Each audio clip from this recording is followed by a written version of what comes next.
Netherlands दुनिया के खुशहाल मुल्कों में से एक है। यहाँ क्राइम रेट 0 है, जिस वजह से यहाँ 8 जेलों को बंद करना पड़ा। नीदरलैंड ही वो ऐसा मुल्क है जहाँ सबसे पहले हम जिन्स परस्ती का कानून अप्रूव किया गया, इसलिए यहाँ लड़का लड़का और लड़की लड़की की शादियाँ आम हैं। यह दुनिया के उन मुल्कों में आता है जहाँ जिस्म फरोशी भी लीगल है, लेकिन लड़के की उम्र 16 साल और लड़की की उम्र 18 साल होनी चाहिए।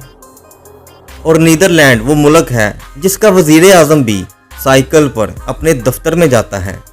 यहाँ अपने से बड़े ऑफिसर को सलूट मारना ज़रूरी नहीं, क्योंकि यहाँ के लोगों का मानना है कि हर कोई अपने अपने हिसाब से अपना अपना काम कर रहा है। ये एक छोटा सा मुल्क बहुत ही खूबसूरत और इतना ही अयाश भी मशहूर है। तो और चलिए बहुत इस मुल्क के बारे में है। और ऐसे इस इंडस्ट्री ने मुल्की नीदरलैंड, जिसे हॉलैंड भी कहा जाता है। नीदरलैंड मगरबी यूरोप का एक छोटा सा मुल्क है जो तकरीबन 41,543 मुरब्बा किलोमीटर पर मुहित है, जो दुनिया में 135 नंबर पर आता है, लेकिन ये आलमी सतह पर एक अहम किरदार अदा करता है। इसकी टोटल आबादी 1,81,72,100 अफराद पर मुश्तमिल है। नीदरलैंड की सरकारी ज़ुबान डच है। एम्स्टर्डम दारुल हुकूमत अपनी तारीखी नहरों, अजाइब घरों और रंगीन रातों की ज़िंदगी के लिए मशहूर है। नीदरलैंड की 55% आबादी ऐसी है जो किसी मज़हब को नहीं मानती। मौज मस्ती करना और खुलकर जीना यहाँ के लोगों का मज़हब है। बस दुनिया का हर गलीज काम करना और अपने काम से काम रखना ही इनका मज़हब है, लेकिन किसी और मज़हब की गुस्ताखी करने में ये बड़े माहिर हैं। इसीलिए आए दिन किसी भी मजहबी किताबों की गुस्ताखियों की खबर यहाँ से आती रहती है। लेकिन इसके अलावा भी 34% क्रिश्चियन और 5% इस्लाम को मानने वाले यहाँ आबाद हैं। नीदरलैंड अपनी एक्स्ट्रा मैरिटल अफेयर के लिए जाना जाता है, यानी अगर कोई भी शादीशुदा लड़का या लड़की किसी और के साथ हैं तो यहाँ के लोगों के लिए इट्स ओके मैन। नीदरलैंड अपनी बोल्ड पॉलिसियों के लिए जाना जाता है, जैसे हम जिस परस्ती की शादी को कानूनी हैसियत देने वाला सबसे पहला मुल्क नीदरलैंड ही था, और जिस्म फरोशी को भी यहाँ लीगल स्टेटस है। नीदरलैंड में पुरानी इमारत से लेकर जदीद तमीरात का जो मिक्सर मिलता है वो शायद ही कहीं और देखने को मिले। नीदरलैंड अपने पनीर, ख़ास तौर पर गवाडा और एडम के लिए मशहूर है, और यहाँ का टेस्टी पनीर पूरी दुनिया में एक्सपोर्ट होता है, ख़ासकर यूरोप में। और सिर्फ पनीर बेचकर ही ये $7 बिलियन से ज़्यादा कमा लेते हैं। नीदरलैंड एक इंतहाई तरक्की याफ्ता मुआशरत है जो मशीनरी, केमिकल्स और खाने की मसनूआत जैसे सामान के सबसे बड़े एक्सपोर्टर्स में से एक है। यहाँ पर ही दुनिया की सबसे पहली टेलीस्कोप, माइक्रोस्कोप, ब्लू रे DVD डिस्क और पेंडुलम की इजाद नीदरलैंड ने ही की थी।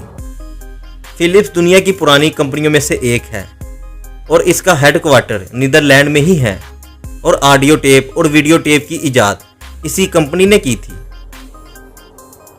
और नीदरलैंड में तकरीबन हर इंसान पढ़ा लिखा है, इसलिए आए दिन कोई ना कोई नई चीज़ यहाँ इजाद होती रहती है। और यहाँ का एजुकेशन सिस्टम और मेडिकल सिस्टम भी दुनिया का टॉप लॉन्च है। नीदरलैंड अपने ट्यूलिप्स के लिए मशहूर है, जो हर साल अरबों बल्ब तैयार करता है। नीदरलैंड एक डच लफ्ज़ है जिसका मतलब है ज़मीन के नीचे धंसा हुआ मुल्क, क्योंकि नीदरलैंड दोनों इतराफ से समंदर से घिरा हुआ है। और यहाँ बहुत सी जगह तो ऐसी हैं जो 2 फुट पानी के अंदर हैं। इस मुल्क के अंदर समंदर का पानी ना आए तो इसलिए 1400 किलोमीटर लंबी दीवार बनाई गई है, और अगर कभी ये दीवार कहीं से भी टूट जाए तो नीदरलैंड 40% पानी में डूब जाएगा। और आज भी इसकी तकरीबन 26% ज़मीन सतह समंदर से नीचे है। इसी वजह से डच पानी के इंतज़ाम के माहिर हैं और सैलाबों से बचने के लिए नहरों और पंपों के जदीद तरीन निज़ाम का इस्तेमाल करते हैं। क्यूकिन हाफ गार्डन, जो दुनिया के सबसे बड़े फूलों के बागातों में से एक है, टूलिप्स और दीगर फूलों की अपनी शानदार नुमाइश से देखने वालों को अपनी तरफ मतवज्जो करते हैं। और नीदरलैंड 90% से ज़्यादा ट्यूलिप्स के फूलों की काश्त करता है।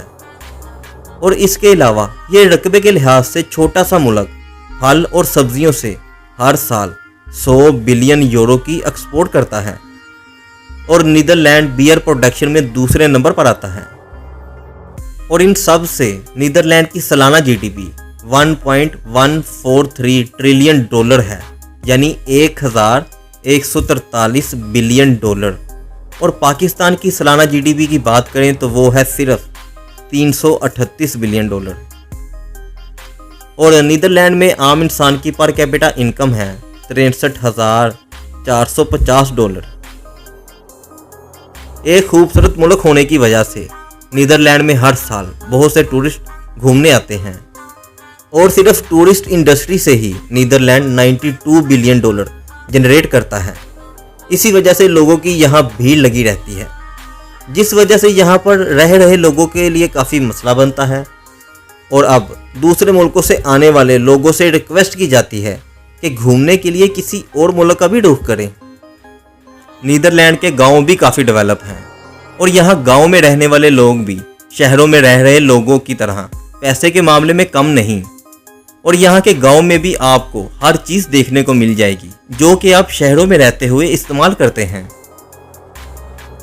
नीदरलैंड में रोटरडैम की बंदरगाह यूरोप की सबसे बड़ी बंदरगाह है जो बैनुल-अक़वामी तजारत में अहम किरदार अदा करती है।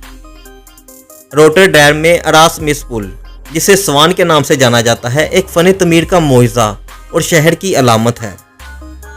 नीदरलैंड अपनी बियर के लिए भी मशहूर है, जहां हैनकन और एम्स्टल जैसे ब्रांड दुनिया भर में मशहूर हैं। नीदरलैंड इतना डेवलप और अमीर मुल्क होने के बावजूद भी नीदरलैंड के लोग एक जगह से दूसरी जगह जाने के लिए आज भी साइकिल का इस्तेमाल करते हैं। नीदरलैंड के पास दुनिया के कुछ बेहतरीन साइकिलिंग इंफ्रास्ट्रक्चर हैं जो बाइक के ज़रिए सफ़र करना आसान और महफूज बनाते हैं। और यहाँ इंसानों से ज़्यादा साइकिल हैं। लेकिन नीदरलैंड में अवामी नकलो हमल का एक मौसर निज़ाम भी है जिसमें ट्रेनें और बसें शामिल हैं।